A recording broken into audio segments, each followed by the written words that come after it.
Grand day, gems and jewels, gods and goddesses. Greetings. I'm your host, Corinthia Peoples, and this is Power in My Pivot.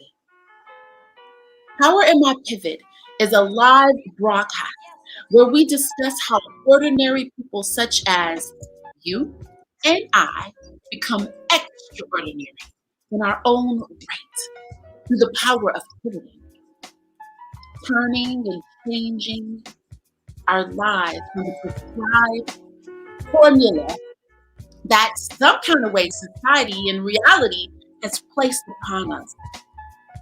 Yet, now is the time to create our own. This is a show for men and women, kings and queens, dukes and duchesses, and just everyday people. The time has come for us to control our own narrative and remember who we really are, and to set the stage through example. On today's edition of Power and My Pivot, this part one of four parts. We're saluting the divine feminine, a check-in. Stay tuned.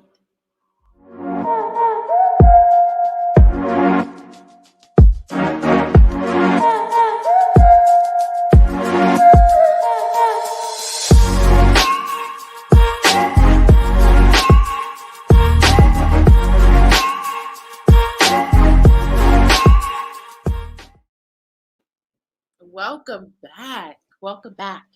Power in My Pivot is a discussion where we unpack the details of our pivot, our transformation, whether that be voluntary, circumstantially, or just by sheer survival. It's a talk of our soul's journey as human beings walking this earth and trying to pave our way to a better life, to reach our highest selves, our highest form of expression of who we really are and who we've really come to be. Welcome to the room. Remember, this is an introductory discussion and dialogue, so feel free to drop comments inside of the description, inside of the chat. And please, at this time, if you're watching and something resonates with you, or you just love your name, Power in My Pivot, because there's power in your name. Give this a thumbs up, and please subscribe to the Good People. So, the divine feminine. Let's talk about that for a little bit. The divine feminine. So, the divine feminine, the women of the world we're talking about, every woman, all the feminine of the world. The women of the world have been tasked with raising the children and loving the new. Some women have done a damn good job, and others must do better. We've been tasked with our duties, what is expected of us globally, having babies, loving our men, voluntarily or involuntarily. You know, just last night, I was speaking with my family, which I'm from pretty much a matriarchal line. There's a lot of women in my lineage. And I was speaking with my eldest aunt, my mother. And of course, with us, we're so passionate and so fiery that it always turns into like this heated debate. I had to pause and let my eldest aunt, know she was a hell of a woman. I've seen her do things without complaining. That's what we do as divine feminines. I've seen her get on ladders and change light bulbs, grab a screwdriver, unscrew something in the top. Not because she didn't have a man, but maybe because her man was out working or had some type of wasn't able to get on the ladder, or by any other circumstances, right?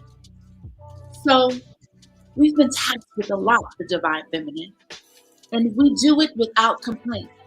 We have babies, we go to work, we love our men, we clean our home, we repair our sinks, and even sometimes we put on heels and dress up, put on lipstick,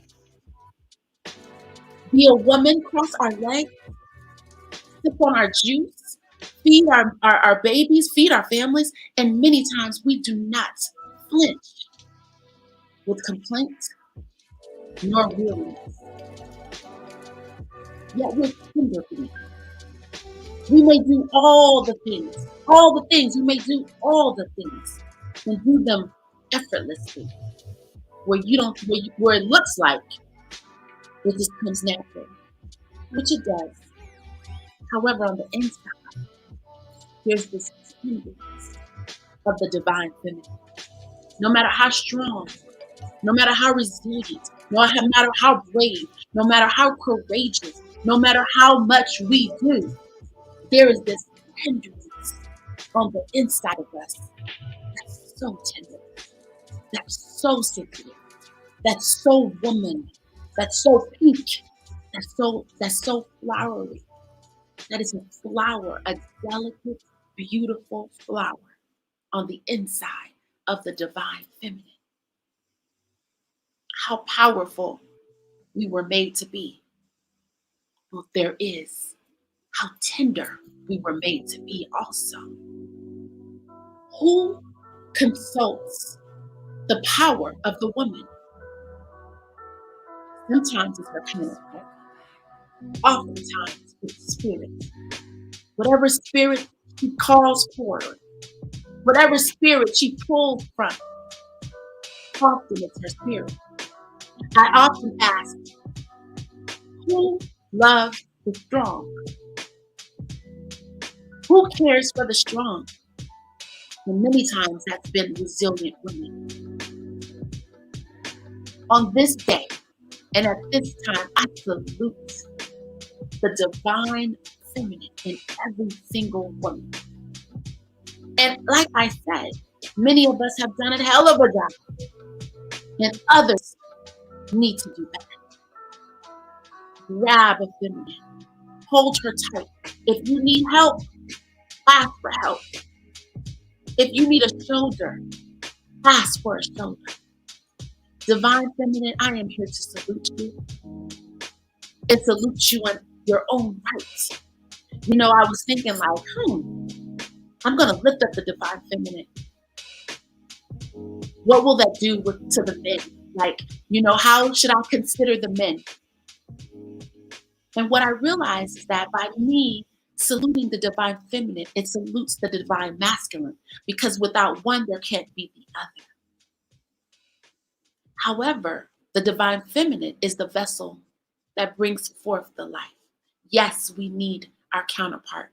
No, this is not a dumping on or a devalidation of our masculine counterparts. However, this is a raise and a salute to the divine feminine who has taken on the work, who has picked up the torch, who has walked the path of non-resistance. This is a salute to the divine feminine. Whether you call yourself queen, empress, lady, woman, duchess, daughter, mother, wife, auntie, or just plain old queen bee, I salute you, God, divine feminine. I salute you. I raise you up, divine feminine. This part is part 1 of a 4-part series. I will be interviewing powerful women who will share their tools, literally. These are women who have broken barriers, who serve in non-traditional roles, men roles. Because even now today, in 2021, the 21st century, still we have prescribed roles for gender. Many times that's been broken. Well, I'm going to bring you three women to represent all the women who have served in non-traditional women roles, who have stepped in what we call quote unquote men's work. I will bring them to you so you can hear their stories. They are so powerful, so brilliant, so beautiful. I salute you, Divine Feminine. This was a quick check-in just to salivate in our palates, just to make the bed. This edition here, part one, is just to make the bed for what's to come. I'm so glad that you've joined in to Power in My Pivots, to the salute for March Women's Month. And again, I am entitled this month in every episode of Power in My Pivot, saluting the Divine Feminine. Here on Power in My Pivot, we don't only speak about the problem, but we also render a solution. This week's health tip is show up. Simply show up. If your weave is crooked, you forgot to put your necklace on, show up. If your stomach hurt, show up. If you're not on 100, show up. If you can't find your lipstick, show up. If you can't find your favorite cat, brother, show up. If you're feeling not full 100% man, show up. I'm showing up today. I'm showing up today. There was a lot of things that came up today that I wanted to push that button and say, I'm just going to sit this one out. And sometimes it's okay to sit it out. And sometimes it's okay to also take it and show up. What inspired me to do this edition of Power in My Pivot is the resilience of the feminine. We are so resilient. We are so resilient. I have never personally had a child, but I've witnessed the birth, live and direct, of many children. And it is a feat, a blessing, and a sheer superpower, baby, to have some babies. And even go through our moon cycle every month to bleed, and yet still do all the great things that we do.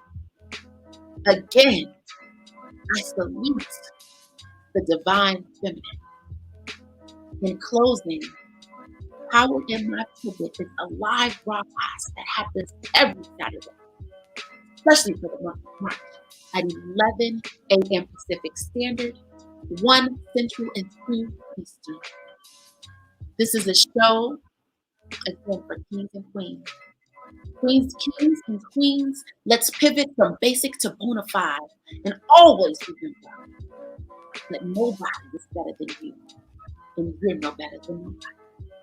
Because there is power in your pivot. I'll see you next Saturday.